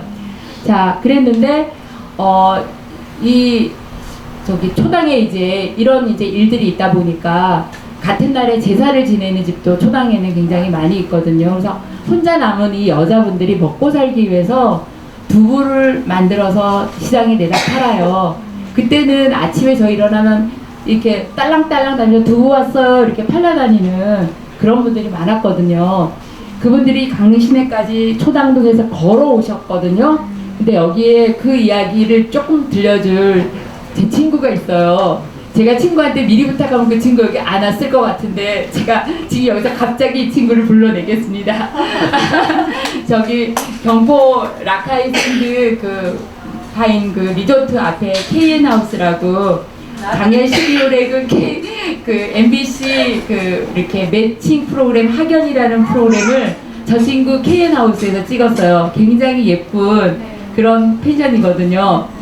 저기 테라로사 김용덕 사장님이 다 설계해 주셔가지고 지어서 아주 멋진 집인데 그 펜션을 운영하는 친구인데 저 친구가 저를 몰라봤다 한참 몰라봤어요. 왜냐 저를 평하기에 현수가 내가 일제시대였으면 너랑 같이 독립운동을 했을 거야 이렇게 얘기했는데 저는 독립운동은커녕 고문 도구만 봐도 무서워서 불불불불 술술술 저는 다 불었을 텐데 저를 그렇게 잘못 봤어요. 근데 저 친구가 그 초당 두부를 팔러 시내에 오가는 그런 아주머니들 사이에서 차를 타고 학교로 왔거든요.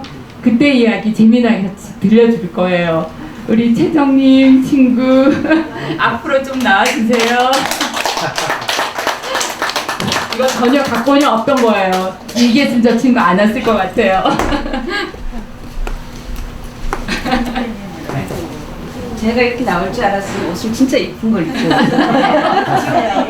펜션에서 일하다가 그냥 와가지고 아무튼 그거는 뭐 특별한 게 아니고 친구들 만나면 어렸을 때 추억이니까 제가 지금 좀 울었어요. 네. 노래하는 거 듣고 노래 듣고 두부 그릇에 그 얘기를 재밌게 하라고.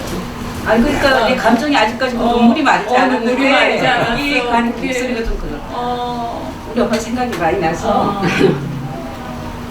아무튼 그 초당 두부는 저희 그 제가 그 다른 거는 모르겠는데 즐겨 먹었는 저희 아버지가 순두부를 좋아하고 이러니까 초당 두부를 많이 먹었는데 겨울에 이제 경포호수에 스케이트를 항상 타러 갔었어요.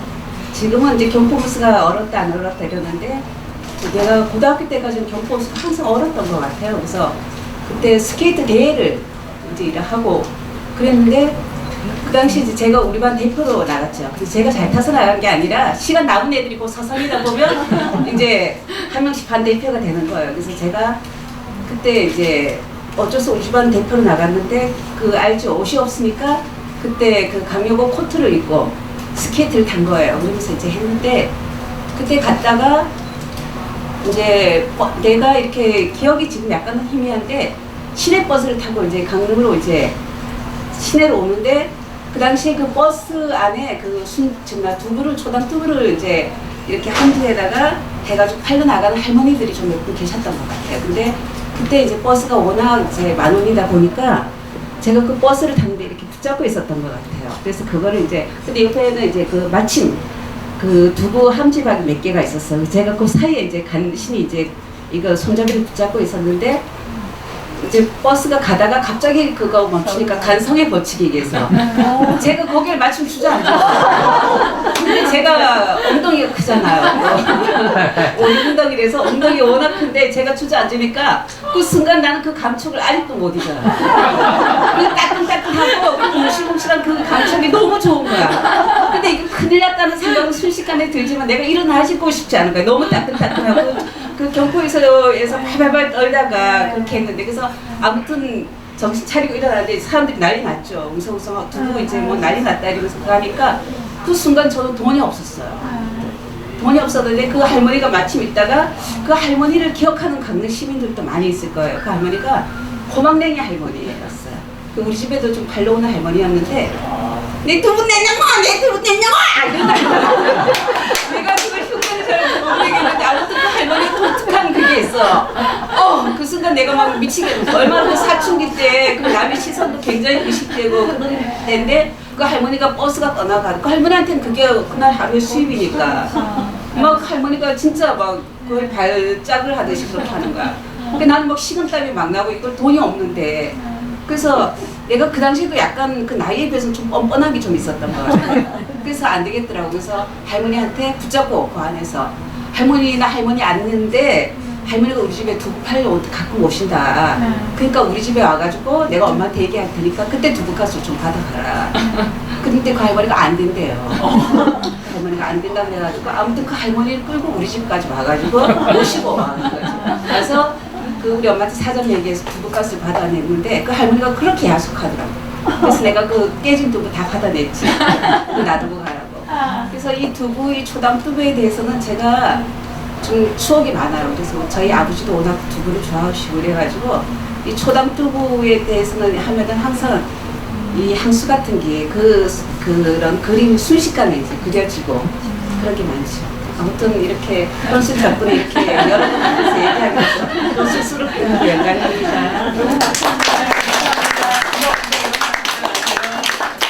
감사합니다. 우리 최정인 친구가 너무 재밌는 이야기를 들려주어서 감사합니다. 요거는 뭐냐면 제가 그 김별아 소설 작가한테 강원문화재단 이사장이라서 제가 책 한 권을 보냈더니까 이렇게 마카롱을 요 한 박스를 저한테 보내줬어요. 그래서 그 김별아 작가의 그 재치넘게 재기발랄한 그 글솜씨와 그 정열을 그 길을 나눠주려고 제가 이걸 가지고 왔습니다. 자, 요거처럼 또 여러분들이 경험한 강릉 음식, 나 어렸을 때 이랬다 이런 경험을 좀 나눠주실 분. 아주 많이 지금 손을 막 들고 계시려고 지금 막 하시는데, 자, 양양에서 오신 우리 한상호 선생님 좀 앞으로 나오실까요? 자, 한상호 선생님 감사합니다. 이렇게 먼 길을 와주셔가지고 너무 선생님이 시를 쓰시는 그런 한상호 시인이라고 불러야지 더 적합한데, 선생님 저희와 가까운 양양에 살고 계시거든요. 양양하고 강릉 음식도 이렇게 보시면서 어떠셨는지. 저는 79년부터 4년 동안 강릉 비행장에서 근무를 했습니다. 그래서 강릉에 뭐 먹는 거 이런 것들 기억이 많은데, 제 기억나는 거는 술 기억인데요. 그때는 그 경월소주라고 있었어요. 경월소주가 지금은 뭐 맛이 뭐 처음처럼 해갖고 비슷한데 다른 술하고 그때는 좀 차이가 많이 났습니다.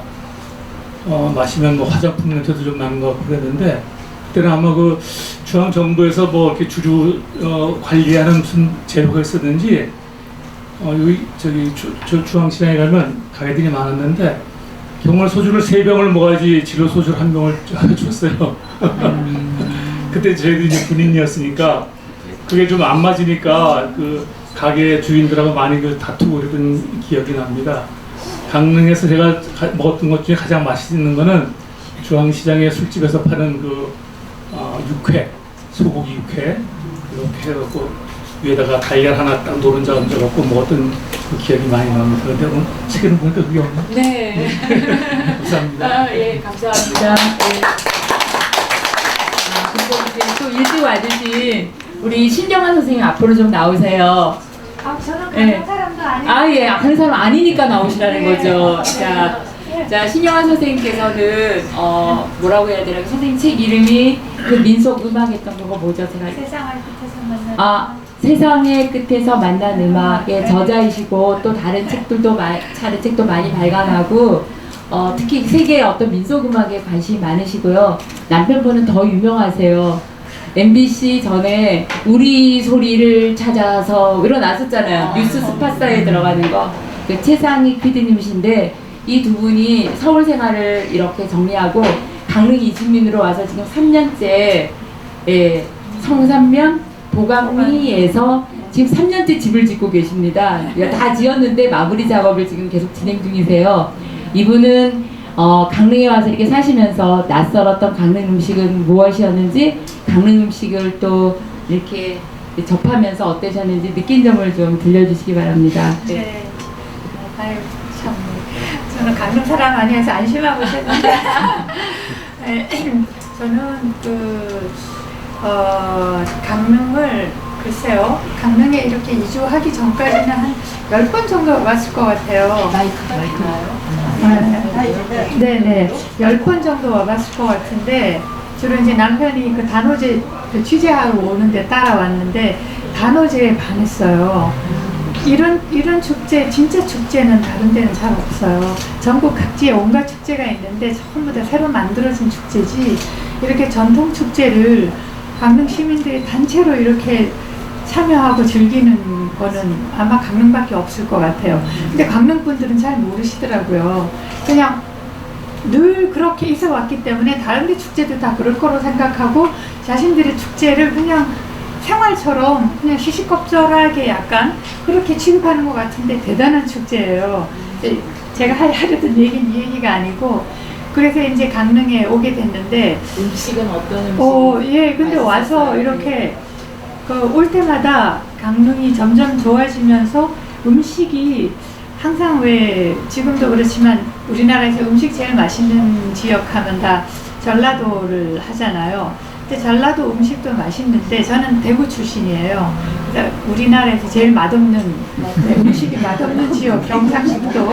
게다가 저희 부모님은 경상북도 의성이라서 이 강릉하고 약간 문화권이 비슷해요. 사투리도 비슷하고. 대구하고 의성은 거리가 굉장히 멀어요. 그래서 경상북도 아주 깊은 곳 출신이셔서, 저는 물론 대구에서 태어났지만 좀 이렇게 맛없는 음식을 먹고 자란 거죠. 근데 강릉에 이렇게 올 때 와서 된장찌개도 먹고 막국수도 먹고 하면 음식이 굉장히 맛이 깊어요. 그래서 여기 음식이 이렇게 맛있는데 왜, 그러니까 저는 개인적으로 전라도 음식보다 강원도 음식이 훨씬 맛있다고 생각해요. 그래서 이제 강릉 음식이 맛있다는 거 알고 있었고, 단오제도 매력이고, 그래서 강릉에 대해서 이제 호감은 있었지만, 제가 올 결정을 못했던 거는 강릉이 저는 추운 줄 알았어요. 강원도이기 때문에. 제가 추운 걸 싫어하거든요. 근데 어느 날 뉴스를 보다가 일기예보를 이렇게 보는데, 강릉이 저기 전라북도하고 기온대가 비슷하더라고요. 왜 저렇게 따뜻하지? 그랬더니, 물어봤더니 강릉은 따뜻하다는 거예요. 영서하고 다르대요. 그래서 당장 가보자 해서 이제 당장 그 다음 주말에 와서 보고 저희가 이제 땅을 사서 강릉에 오게 됐는데, 강릉에 와서 먹어본 강릉 음식 다 맛있지만 뭐 부새우, 또 누리떼도 있고 굉장히 그 독특한 맛인데 저는 너무 맛있었고요. 제가 제일 감동받은 거는 강릉에서 산나물이에요. 그러니까 저는 이제 대구에서 대구도 서울 사람들은 시골이라고 하는데 시내에서 자랐기 때문에 전혀 시골은 아니었고요. 그러니까 저한테 나물이라고 하면 콩나물, 시금치, 뭐 또 뭐가 있을까요? 도라지. 네, 도라지, 그리고 저 가지나물, 어쩌다 보면은 그런 그냥 슈퍼에 가면 늘 파는 거 그거밖에 몰랐었어요.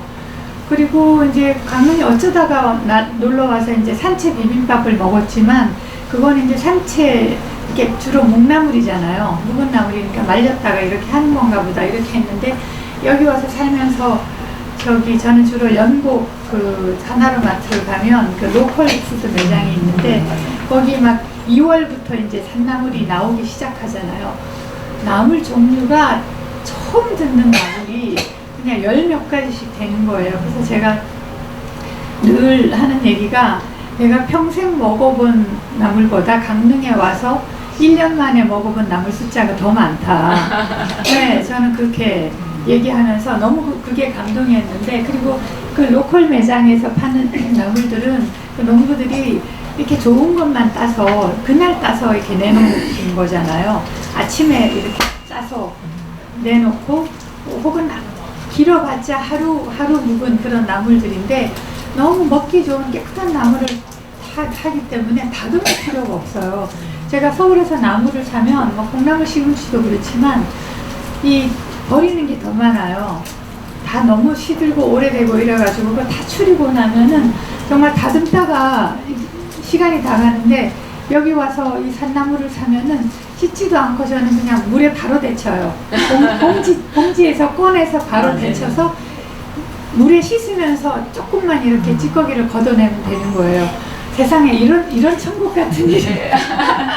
그래서 저는 이 강릉 음식 하면은 산나물이 최고다. 네, 그렇게 치고 싶어요. 네, 감사합니다. 사진도 이거 하나. 강릉에 자체적으로 생산되는 것 중에서 전국 1등들이 몇 가지가 있는데, 감자가 전국 1등이죠. 감자는 우리나라에서 자급자족되는 식량이면서 강릉이 전국 1등이고, 또 강릉 전국 1등이 뭐냐면 게드릅이에요.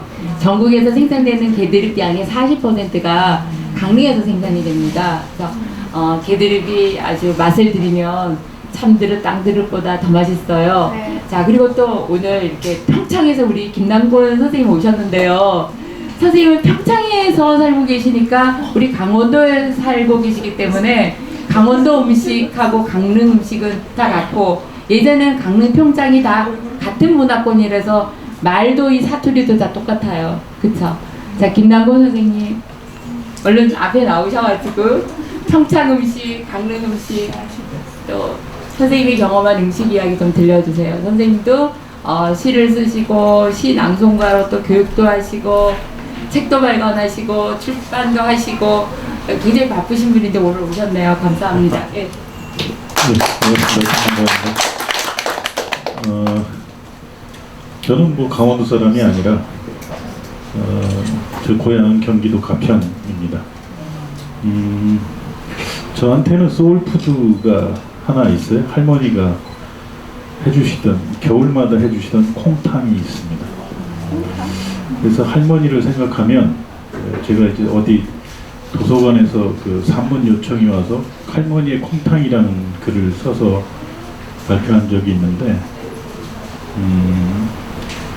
할머니가 겨울에 이제 양식이 없으니까, 쌀이 없으니까, 그래서 콩 농사는 지으셨던 것 같고, 콩을 불려서 맷돌에 갈아서, 그래서 거기에 김치나 시래기를 넣어서 끓여서 이렇게 주셨던 기억이 있어요. 그래서 저도 이제 강의를 한 제자들이 있는데, 뭐가 제일 먹고 싶냐 그래서 저는 단연코 콩탕이다 그랬더니, 재작년에 양평에 그 황순원 문학관 들어가는데 보면 양서면 양서 우체국 옆에 정원 가든이라고 있는데 거기 콩탕을 팔더라고요. 한 70대 어르신 부부가 하는데 거기서 할머니가 끓여주신 콩탕의 맛을 찾았어요. 아주 그냥 그 아무것도 넣지 않은 순수하고 담백한 그대로의 그 맛을 그때 찾아서 할머니 생각이 너무 나는 거예요. 예, 그래서 그리고 저는 워낙 그 두부를 좋아해요. 오늘도 강릉 와서 초당 가서 초당 두부를 먹고 왔는데, 네, 그래서 제 몸은 한 70%가 두부로 돼 있습니다.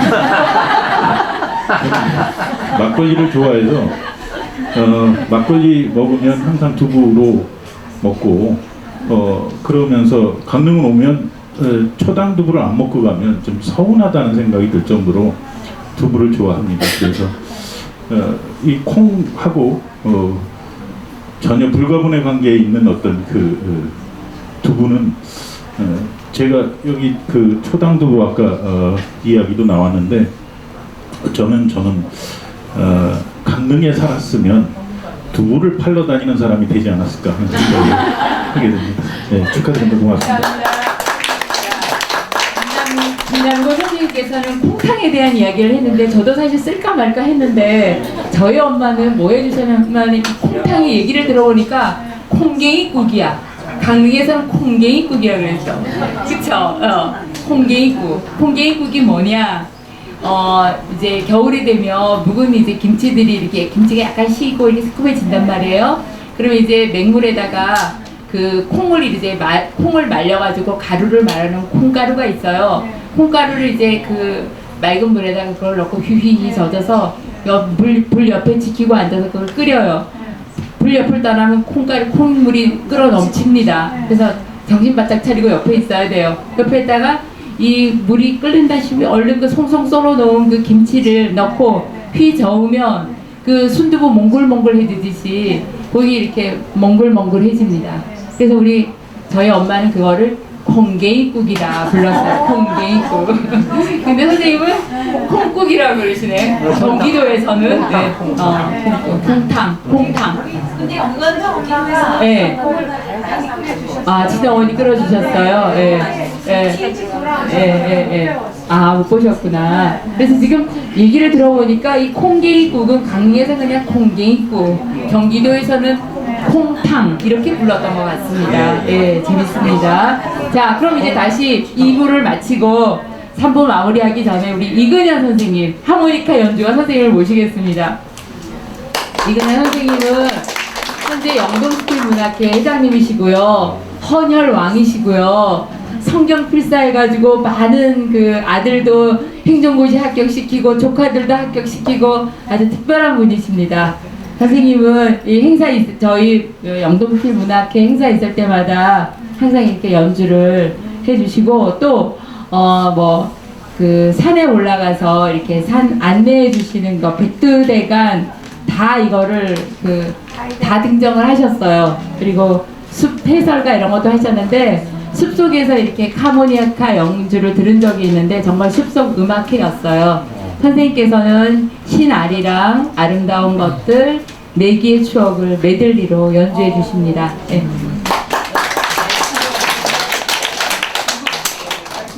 괜찮아요. 우리 최현숙 선생님 아까 그 갈고에 대해서 얘기하셨잖아요. 과질마을. 네. 제가 태생이거든요. 제가 어려서부터 거기 태어나가지고 거기 태생입니다. 그래서 거기 조금 하나를 덧붙이면은 제가 사천칠리 가가지고 모래를 지고 왔거든요. 네, 그래가지고 이제 과질을 지지는데 과질 속에 모래 속에 과질이 이렇게 붕긋붕긋해지면은 두 사람이 지었어요. 근데 모래를 그러면 커다란 이렇게 솥 같은 데다가 넣고 예, 소뚜껑 같은데 근데 이런 데 놓고 지졌죠. 그래가지고 이제 붕긋붕긋해지면 나중에는 혼자 지졌는데 처음에는 두 사람이 지었어요. 그래가지고 제가 중학교 들어갈 때 이제 주산을 잘 났거든요. 그래가지고 이제 사천에도 중학교가 있는데 강릉에 이제 명림중학교 지금 없어졌지만은 거기에 이제 장학생으로 들어갔어요. 그래가지고 걸어 다녔거든요. 30리를 걸어 다녔는데 저녁에 오면은 모래를 파내 이래. 과질 모래. 아까 얘기하셨죠. 그리고 보통 그게 뭐 12시가 훨씬 넘어요. 그래가지고 저 어른들도 요령이 있으니까 보통 주말에 그 지져요. 또 주말에 그 주말에 꼼짝도 못하고 들어앉아가지고 과질 모래 팔죠. 이래서 그 갈고리라는 데가 지금 그 최봉석 씨 아까 얘기했지만은 그 이제 세계적으로 우리나라만 유명한 게 아니고 세계적으로 유명하죠. 과질이 맛도 좋고 어디서 감히 흉내도 낼 수 없는 그런 맛입니다. 그래서 제가 선물할 일 있으면 꼭 사천 과질을 선물하고 뭐 이제 곳곳이만 하고요. 사실 제가 뭐 이 하모니카를 엄청나게 잘 부르는 게 아니고 우리 저 영동 스필 문학회에서 부는 사람이 없으니까 제가 제일 잘 불죠. 그래서 이렇게 추천을 받아왔습니다. 예. 오늘 노래는 제가 좀 늦게 왔는데 그 시나리랑 이제 난 5시인 줄 알고 이건 이제 연습을 하고 있었어요. 그랬더니까 3시라고 해서 지금 이렇게 왔습니다. 아무튼 제가 메들리를 부르는 거는 혹시 박수를 안 칠까봐 그럼 한곡 부르고 말아야 되잖아요. 그래서 할 수 없이 메들리로 이렇게 하기로 이렇게 했다는 걸 말씀드리겠습니다. 마이크 없어도 될 것 같기도 하고 제가 버스에 다니면서 많이 불러가지고 우리 저 산악회 회원들한테 불러주느라고 이제 버스에 다니면서 많이 부르거든요.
자, 이제 마무리할 시간이 다 되어가는데요. 오늘 이렇게 저의 이야기를 듣고 또 다른 분들의 이야기를 들었습니다. 오늘 이 맑을 떠 서점에서 이렇게 귀한 자리를 마련해 주셔서 저는 너무 감사합니다. 제가 생애에 머리털 나고 이런 일은 처음이에요. 이런 행사는 처음이에요. 한 10권의 책을 내는 동안 오늘 같은 일은 처음 일어난 일입니다. 더구나 여러분들이 함께 와주셔서 더 저는 정말 감사드립니다. 혹시 뭐 이렇게 궁금하거나 이렇게 질문할 게 있으면 말씀해 주세요. 궁금한 게 있으면. 궁금한 게 없으신가요? 네, 우리 재정님 친구. 네. 강릉밥상 네. 이거 내가 38가지 음식 중에서 세어보니까 저는 개빵 푼죽 하나 빼고 다 먹어봤어요. 지금도 열심히 먹고 있는 것 중에 하나고. 근데 이렇게 해보니까 그렇게 많이는 아닌데 빠진 강릉 음식이 너무 많은 것 같아요. 네. 그래서 이제 앞으로 좀 조사를 해가지고 저한테 한번 인터뷰도 좀 하고 이래가지고 그러겠습니다. 밥상 투를 한번 좀 네. 네, 말씀해주세요. 저는 라디오를 하슬 라디오라고 강릉에 동네 라디오를 하고 있는 DJ이기도 한데요. 선생님의 그 강릉 밥상이 너무나 궁금하고 저는 강릉에 와서 굉장히 이걸 먹으면서 건강해졌거든요. 그래서 지금 이 강릉 밥상과 관련한 것들을 좀 더 레시피가 이렇게 요리 잘하시는 분들 아니면 그걸 재현하실 수 있는 많은 분들과 이렇게 한번 이렇게 이벤트를 만들어서 강릉 밥상이 건강한 밥상이라는 걸 이렇게 더 많이 증명해 주시기를 바랍니다. 예, 감사합니다. 라디오에도 한번 출연해 네. 정말 제가 이걸 하면서 제 혼자 힘으로는 이건 벅차다. 이거는 제가 사실은 이게 무슨 대학교나 연구기관에서 해줘야 될 일인데 이걸 제가 이렇게 하다 보니까 야, 이건 나 혼자는 너무 벅찬 일이다. 사람들을 일일이 만나러 이렇게 다니면서 마음을 열고 이야기를 듣기까지가 너무 어렵고 그나마 제가 강릉시정 홈페이지에 여러분들 강릉 시민들은 보실 거예요. 강릉 플러스나 소량 강릉에 제가 글을 쓰고 있거든요. 글 밑에 보면 최현숙수필가 이렇게 써 있으면 제가 쓴 거예요. 그렇기 때문에 저한테 그나마 강릉시청에서 만들어준 명예기자 명함이 하나 있어요. 그래서 저를 의심의 눈길로 보낼 때 제가 그 명함을 얼른 내놓습니다. 그러면 그분들이 착각을 해서요. 강릉시청에서 나온 줄 알고. 그래서 그나마 마음문을 조금 열고 이야기를 해 주시더라고요. 그리고 또 이제 제가 이렇게 하다가 가자미 식혜도 빼먹고 뭐도 빼먹고 참 빼먹은 게 참 많은데 이걸 제가 이렇게 그림을 이렇게 그리고 글을 쓰고 하다가 보니까 좀 힘이 많이 붙였어요. 힘에 붙였고 코로나 기간에 시간이 많을 때는 막 했는데 끝나고 나니까 일이 또 바빠지기도 하고 힘들었고 사람 마음이 너무 간사한 게 제가 이 그림을 그리는 것도 너무 우연찮게 제가 초등학교 4학년 때 계몽사에서 나온 세계 명작 전집이 읽고 싶어서 그 책을 갖고 있는 우리 반 부반장 홍민숙이네 집에 가가지고 그 책 한 권씩 빌려 읽으려고 제가 팔절지에다가 인형옷 하나가득 그려주고 한 권씩 제가 빌려 읽었어요.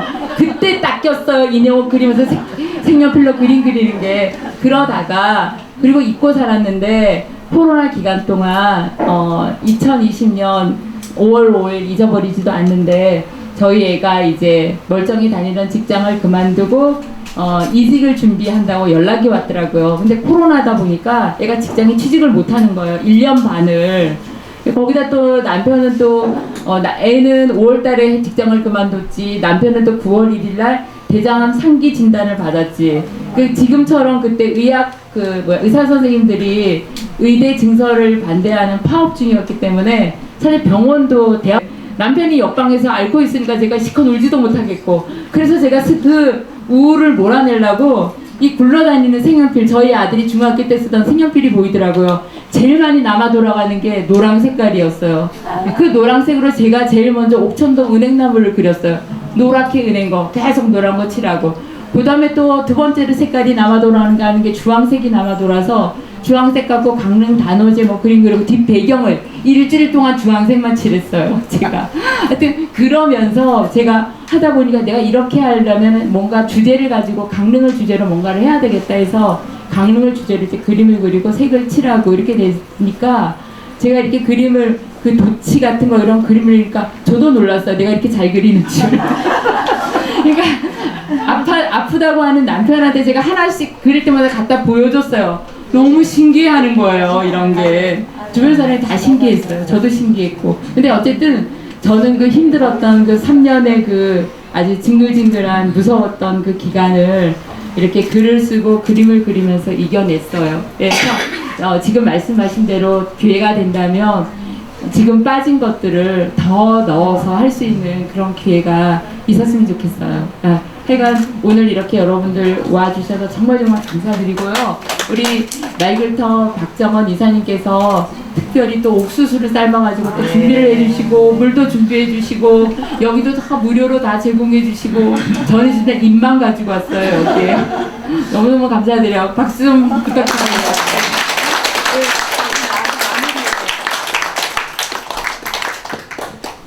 근데 역시 작가님은 글만 잘 쓰시는 게 아니라 입담도 좋으세요. 이야기꾼이십니다. 그래서 오늘 이 시간을 너무 알차게 잘 채워주신 것 같아요. 예, 저는 마음속으로 잔잔한 감동을 느끼면서 이야기를 들었어요. 취재하시는 거 힘들었을 텐데 또 따뜻한 시선으로 사람들을 만나고 그 이야기를 또 따뜻하게 글로 풀어내 주셔서 너무 감사드리고, 저도 마찬가지로 다음 작품 기대하는 마음으로 또 다음에 투 내시면 또 그때도 북콘서트 하도록 그렇게 했으면 좋겠습니다. 오늘 너무너무 감사드리고, 네. 그리고 작가님 책이 여기 있습니다. 혹시 뭐 구입하고 싶은 분, 작가님 사인 받고 싶은 분들, 예, 진행하시면 되겠고요. 우리 사진을 어떻게 좀 찍을까요? 단체로 네. 단체 제가 사진. 이렇게 찍으면 다 나오죠. 여기가 배경이 더 이쁜데. 그래요? 여기가 배경이 더 그래요? 이쁜데. 그래도 예, 지금 앉아 있는 네. 상황이니까 이분, 예, 같이 단체 사진. 예. 여러분 감사합니다. 네네네. 여기 앉아. 네.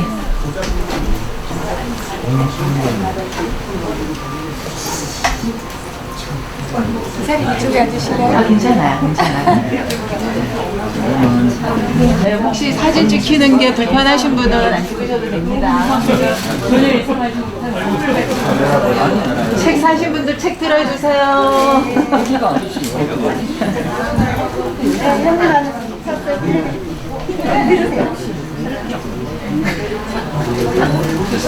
저희 일어설까요? 이따가 한번? 이게 나요? 요즘은 뒤가 안 보여서? 네. 사이사이로 기분 네네네네. 해주세요. 다른 거 한번 해볼까요? 네. 하트.